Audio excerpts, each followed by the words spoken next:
Have to excuse me, got a cold in the last day, so I'm talking to you with a fever. So if I say complete nonsense, excuse me, because it's just my head that's not right today.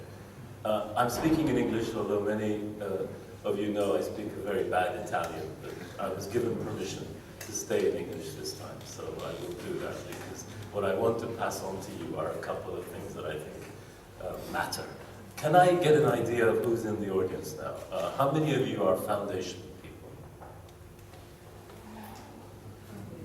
And how many of you are financial advisors?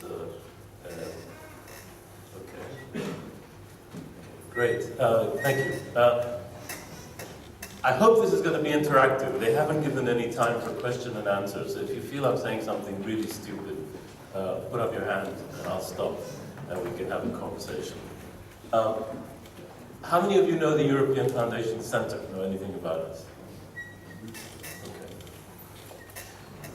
So,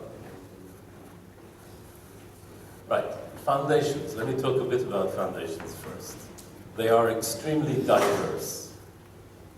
They are constantly changing.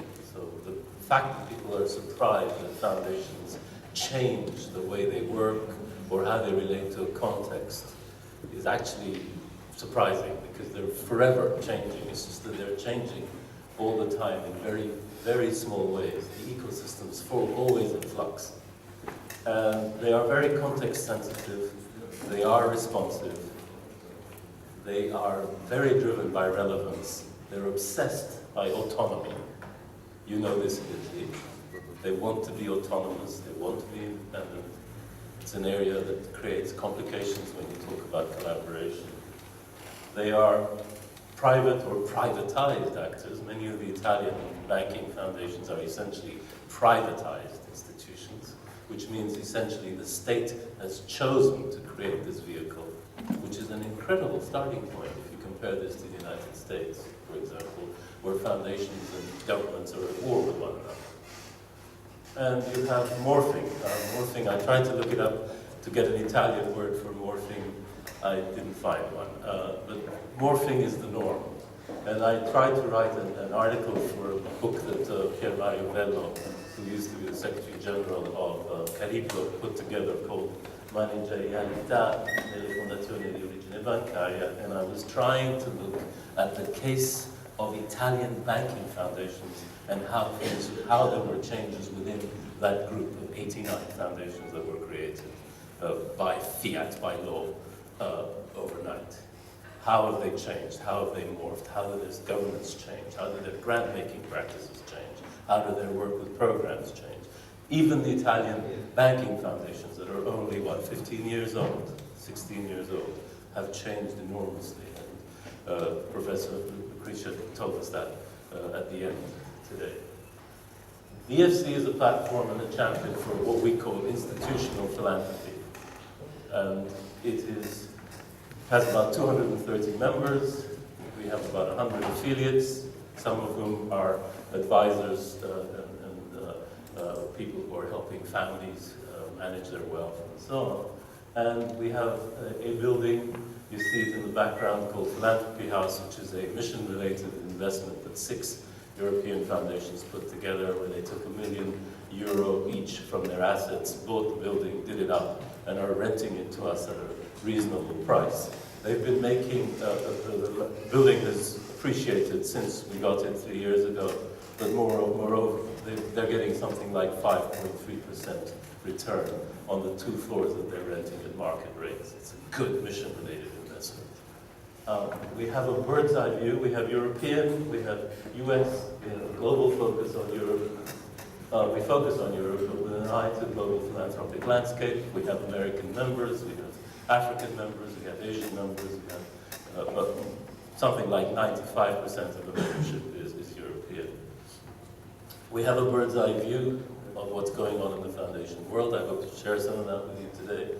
We do convenings, we have our AGA in Warsaw in 2017, we do it in a different city every year. We have something called Tiepolo, invented by Pier Mario Bello, which is an exchange program where we take a person from one foundation and put them in another foundation for a week or 2 weeks so that they can really exchange, answer specific questions and get to specific results. We have programs on peer learning. We do a lot of exchange, policy engagement, networks, but knowledge is where we are saying we have something to offer. And I will come to that. This is essentially what this presentation is about. If you want to see something about us, those are the two sites. One is Philanthropy House, the other is the EFC. We had a strategic framework. We don't believe in strategic plans, but we had a strategic framework approved last year in Amsterdam at our AGA. And the 7 things we are trying to do in philanthropy are to nurture philanthropy, to help philanthropy grow, to advance the sector, to make sure that legal and fiscal laws do not prohibit the sector from working, that we foster peer learning. It's the only way foundations learn, is from learning from each other. And we want to enhance collaboration, of course, amongst our 230 plus members. We are championing institutional philanthropy as a way of doing things that's better than other existing forms, which means that we're actually trying to say that new foundations should be created, more privatized foundations should be created, more entities should be created to do this, because it's actually a good, efficient model for working. And of course, we're global and local, and we try to build as one. This is what I've been asked to talk about. In the field, ESG and SRI are closer than we think. We're a discipline, we're a sector that invents new terminology all the time. And to some extent, we're just getting up to scale on one set of things, and another set of things begin to be the thing to go for. And so we follow fashion quite a lot. And I would ask you to think very hard about what are the differences between these two, because I'm not sure it's so clear, and I'm not sure in practice it makes that much difference. But the problem is that if you're always making people feel they're behind the curve, you are actually creating some insecurity in moving on, or in taking cognizance of what it is that the organizations can do and are able to do. We are seeing a lot of what I call self-censorship in the foundation world that is not necessary, and it's because people are assuming they can't do some things that they actually can. And if we keep changing the language of what people are being asked to do, it makes it very difficult. So I just wanted to make that point. I won't share exact data, but I'll concentrate on the broad picture. I just talked about the loose terminology and a rapidly evolving field with much confusion between terms. Of the international UN principles of responsible investment, only 9 foundations in the world have signed it, of which only 3 are European. That's something to think about. You know that there are many international initiatives. There's the UN Principles for Responsible Investment, there's the UN Global Compact, there's the Carbon Disclosure Project, which is quite new, and there's now the Divest Invest thing, which is really being driven by the Rockefeller family, and I don't know if you've seen recently, they've just been attacked by Enron because of the position that they've taken, because Enron is saying they have damaged their profits. Yes. So, for me, the most important thing, if we're going to move into sustainable and environmental action, you need very strong board and leadership buy-in. And I would suggest to you that that's one of the biggest problems we have in Europe, and particularly, I think, in Italy and in some other parts of Europe where people are not. We don't get the buy-in that we need. And if you don't have that, then it becomes very difficult. The EFC has a code of good practice. Every member of the EFC, how many of you are members of the EFC in the room? So the EFC has a code of practice. The code of practice says that you really do need, on financials, some fundamentals we've suggested, and I take you to the two bold ones. I think I can point this. Oh, switch it on. Okay, so this investment expertise is present on the board. That's an assumption that we think is good practice, or it is procured externally. So we really do believe that good advisors are necessary to do good finances. But investment policies, investment strategy, and asset allocation should be in place, and decision-making structures in all three areas are defined. This is, we think, just to be given. And then these are recommendations of where we think you can go further. This is something that all members of EFC have, but it took a long time to get because practice accepted, and it's a very real part of our work. So I want to come to some trends of what's happening. In 2015, of the 26 participating foundations in our FEO, how many of you know what FEO is? It's the thematic network for the investment officers in the biggest foundations in Europe. They meet regularly, they're we provide the secretariat, they meet on a regular basis, they exchange information, they talk about asset managers, they talk about good practice. And in this group, of that group, this is to give you a sense of what's happening in Europe. This is the leading foundations, some of the biggest foundations in Europe. 50% are applying ESG in one way or another. 5 are considering it, and in fact have moved on. And actually, when I say this is changing, I've just heard that one of the 8 that wasn't considering doing it has just decided to do it. They've just had a board buy-in, and that's the Bernard van Leer Foundation in the Netherlands. So that makes for a trajectory that's very clear. The Association of Charitable Trusts did an analysis in 2014, and they too found that 59%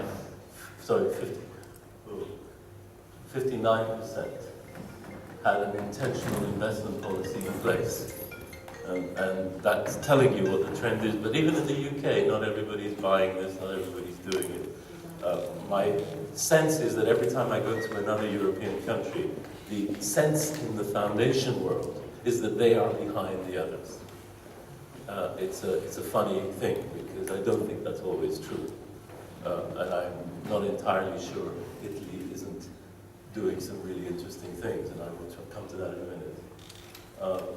In the Netherlands, they did a similar thing, and 61% have a policy on this. So it's clearly the trend. And yet yesterday, or the day before yesterday, the European Union made a ruling, a votation on the pension funds. And they said 3 things. These are the 3 things that they've asked for. I've underlined them because I think they're very, very strict. Have to.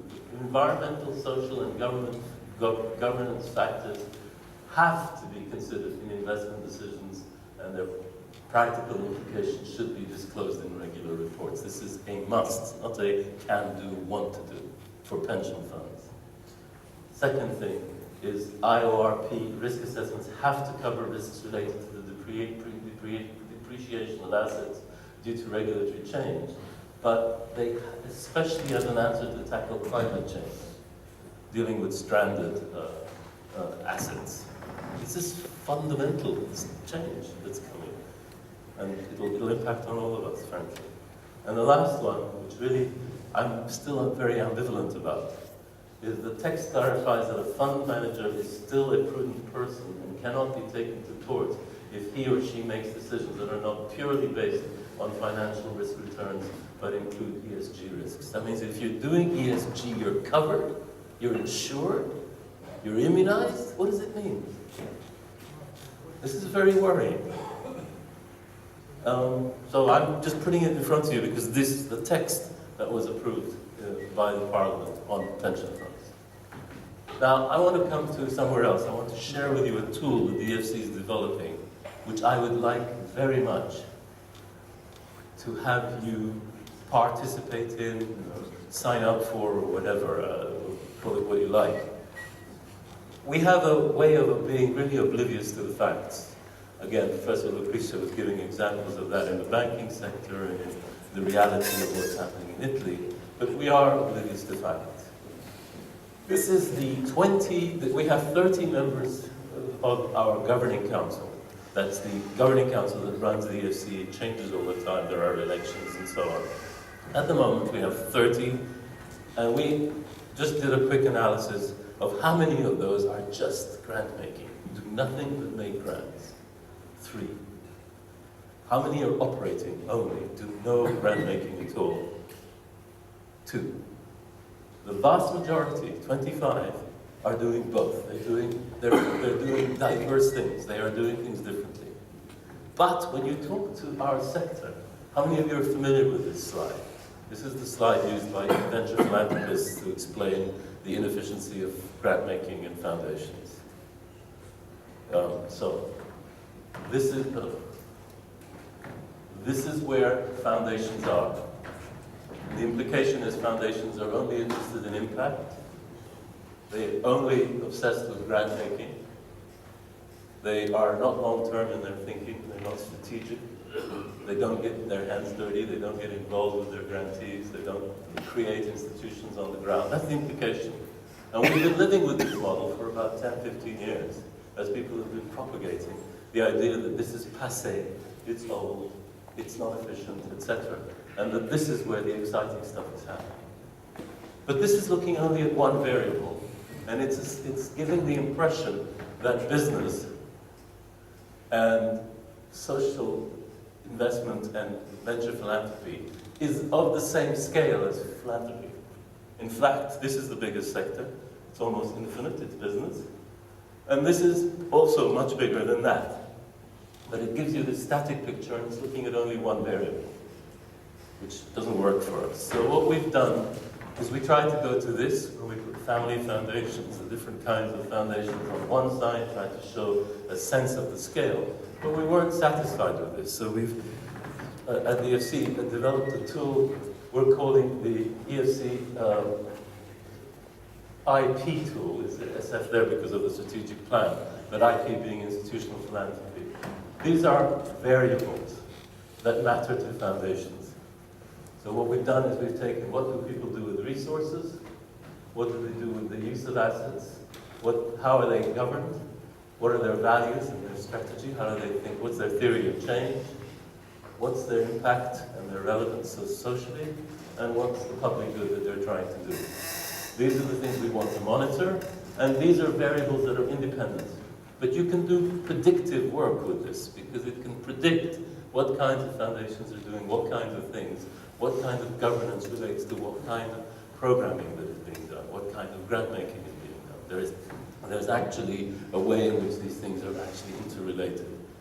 But I won't go on about this because they've asked me to talk about use of assets. So it's this 6 things we're trying to monitor on a regular basis with our members.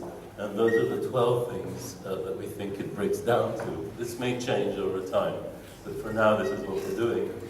And if we just take financial and non-financial use of assets in foundations, so you go to the financial, there's a pattern in Europe, and it's the old norm, which is return only, that you're basically interested in having a return on your capital, is declining. There's very few people that don't have what we call negative screening, exclusion.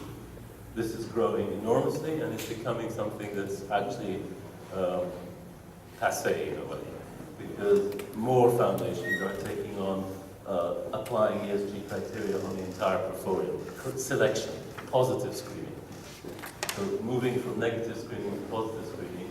And then the ones that are actually using their power in the boardroom, going to the board meeting and imposing a way of working on the businesses that they're invested in.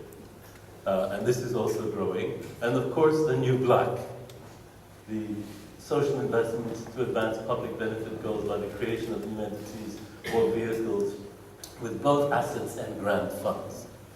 This is both programmatic and mission-related and asset-related. And what I think is fascinating about this is that you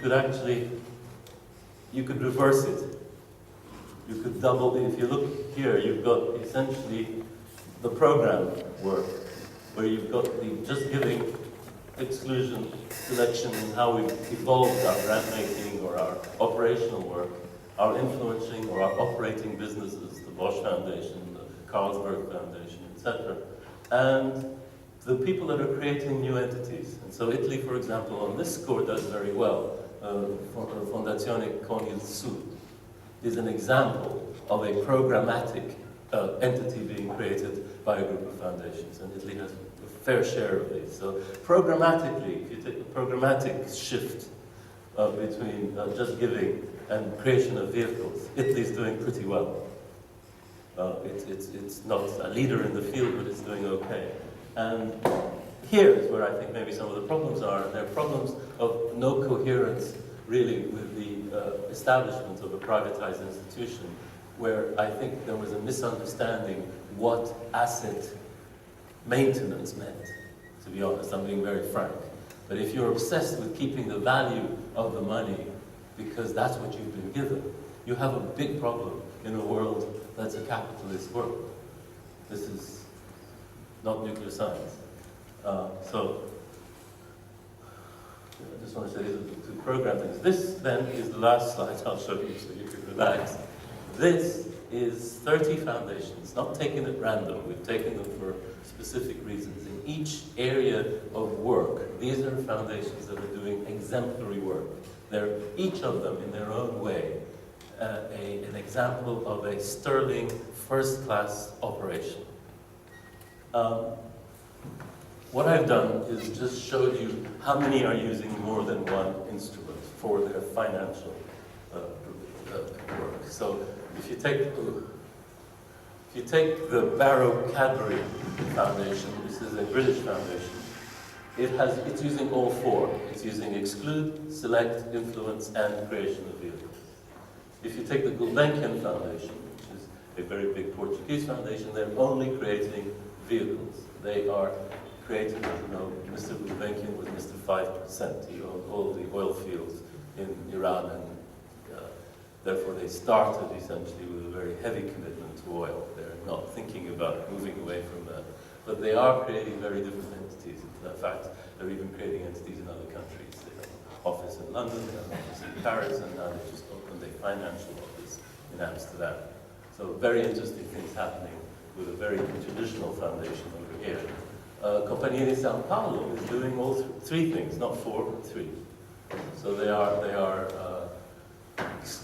both excluding, select, and influencing. They aren't doing the last one, the vehicle. No, they are doing the vehicle. I beg your pardon. They're not doing the influence. They're not voting. They're not trying to influence the decision making in the companies or the organizations they're invested in. But if you look, you see that the ones that've got four. This is the Rockefeller Brothers Fund, so an American foundation that's a member of the EFC. This is the Joseph Randry Charitable Trust, which is British. And this is the Esme Fairbairn Foundation, which is probably the leader in the field. So in the Anglo-Saxon world, it's more common to be using all of these mechanisms.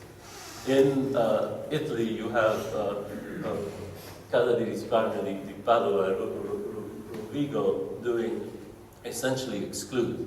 And that's, you can see the majority, the Finnish Cultural Foundation, the Charles Leopold Mayer Foundation, Fritord, Lundsbåndsfonden, which is really one of the big Danish funds, and the Nuffield Foundation, the Riksbank Jubileums Fund, the Robert Bosch Foundation, and the Stichting Institute Gale is also there, and the Volkswagen Stiftung, which is one of the biggest ones in Germany, and KR Foundation. All of these are just doing exclusion. So I don't think Italy is that badly off in terms of testing things. My problem, I think, is whether there's an alignment and whether there is mandate, and how do you acquire a mandate to do more?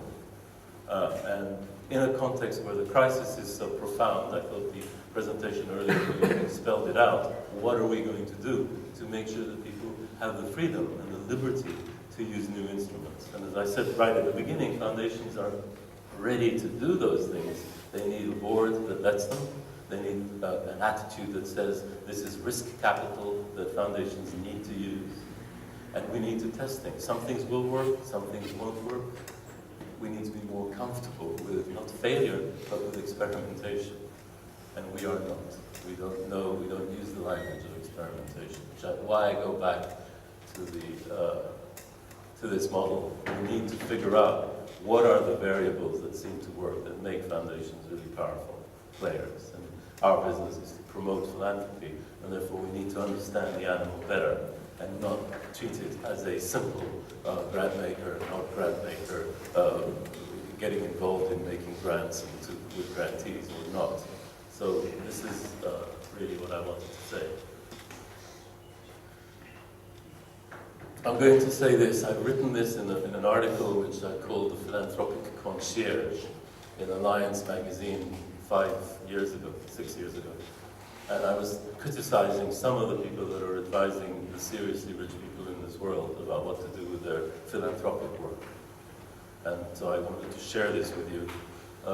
I think some advisors are complicit in not helping the situation because they underestimate the amount of knowledge that the practitioners, or the people working in the foundation, have acquired over time. And the assumption being that foundations are big bags of money with no ideas of their own, with no strategy, with no long-term prospects, and that therefore they're waiting for some great new idea to come from somewhere else that they will then implement. This is not the foundation world I know. It's a much more subtle world. You need to understand the beast before you can help it. And so my advice to advisors, to people who are helping foundations, please understand the constraints, the difficulties, the regulatory environment, and the world of a shrinking environment as Europe is going through a very strange phase of a welfare state that's collapsing, and an expectation which sometimes foundations, and I'm afraid the media, don't do enough to dispel, that foundations can, in one way or another, substitute for the state. It's impossible. You all know this. If we took every foundation that belonged to the EFC, that includes Gates, that includes Novo Nordisk, that includes the Wellcome Trust, the 3 biggest foundations in the world, okay, each of them at least 30 billion euro asset bases. You took those 3 foundations and everybody else together, and you put them to manage the welfare states of Europe, they would run out of money by the end of January. That's the size of the scale of the difference between a welfare state and nations and foundations. Foundations have to use their money as investment, as risk capital, as developing new ideas, as doing things differently, and we have to learn to trust one another to test things out. I'll stop there. Thank you.